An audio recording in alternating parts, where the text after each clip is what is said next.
Did you know that Marvel is known for being meticulous in their movies, adding so many details and callbacks that many people miss? So let me share a few of them with you, as I have compiled 10 Marvel movie details you might have missed. It means get lost, Squidward. In Avengers Infinity War, before Squidward arrive on Earth, It means get lost, Squidward. Tony tells Doctor Strange to hide the Time Stone, but Strange refuses, opting to use it instead. You might want to put that time stone in your back pocket, Doc. You might want to use it. This decision almost cost him the stone when Ebony Maw nearly gets his hands on it. Later on Titan, Strange seems to have learned from this mistake and chooses to hide the Time Stone rather than use it. Ironically, this leads to their defeat, as they ultimately lose to Thanos. Perhaps Strange shouldn't have learned from his mistake after all. In Avengers Infinity War, when Doctor Strange are fighting Squidward, Ebony Maw roasted him by saying this. Your powers are quick. You must be popular with children. So in a TV show, Strange now performs magic trick for children. You suck. Well, I guess he's not really popular with kids. Pretty cool, huh? In Avengers Infinity War, Thor keeps calling Rocket a rabbit. I would very much like to go there, please. The rabbit is correct and clearly the smartest among you. This isn't because he's teasing or doesn't know what a raccoon looks like. It's because in Asgard, rabbits actually resemble Rocket. And in Endgame, when Thor travels back in time to Asgard, the Asgardians also refer to Rocket as a rabbit.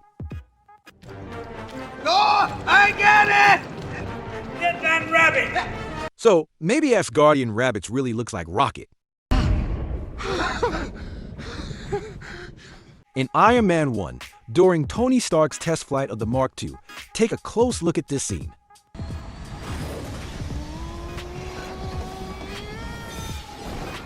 If you slow it down, you'll notice Tony hits a wall and creates a spark. What's interesting is that just a few seconds earlier, Jarvis had already warned Tony through his heads-up display that he was going to hit the wall. Maybe he should have listened more to Jarvis. Pretty cool, huh? Kind of like a dream. Did you know that there was already a hint about the palladium poisoning that Tony Stark has in Iron Man 1, long before it was revealed in Iron Man 2? In Iron Man 2, we see Tony drinking a blackish-green liquid multiple times. This is actually a chlorophyll, which he consumes to counteract the heavy metal poisoning caused by the palladium in his arc reactor. We are up to 80 ounces a day to counteract the symptoms, sir.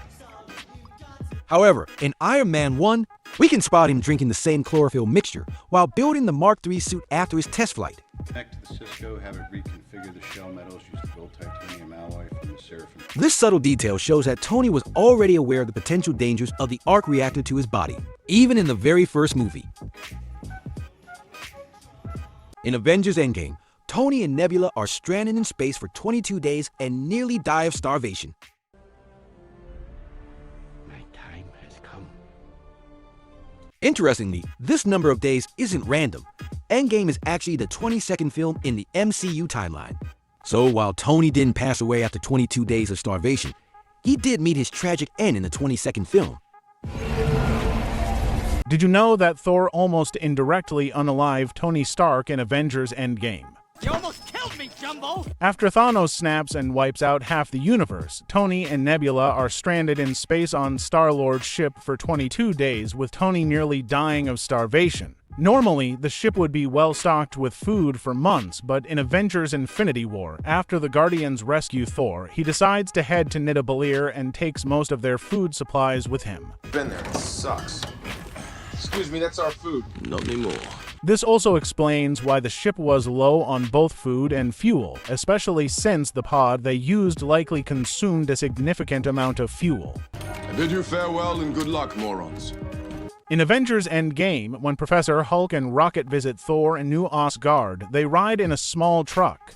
You feel so inclined. But alright. Notice how the back of the truck scrapes the ground, creating sparks because Professor Hulk is so heavy. Remember that both Hulk and Rocket are fully CGI in this scene.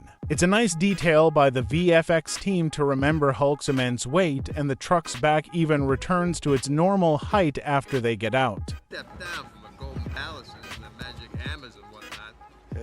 In Spider-Man No Way Home, when Peter, Ned, and MJ are in the Sanctum Sanctorum to Scooby-Doo the villains. Scooby-Doo this MJ finds Doctor Strange's mustache template while working in the basement. This is because even though Strange is already a powerful wizard, his hands still tremble due to his injury, and need this template to keep his drip on.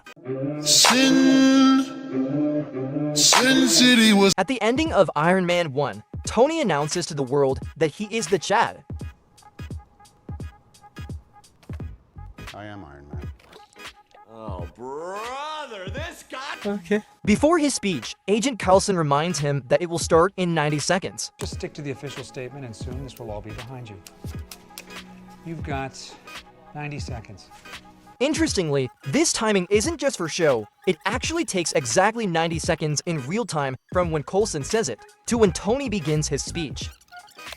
Listen, in front of you, I figure I'll stick to the cards this time.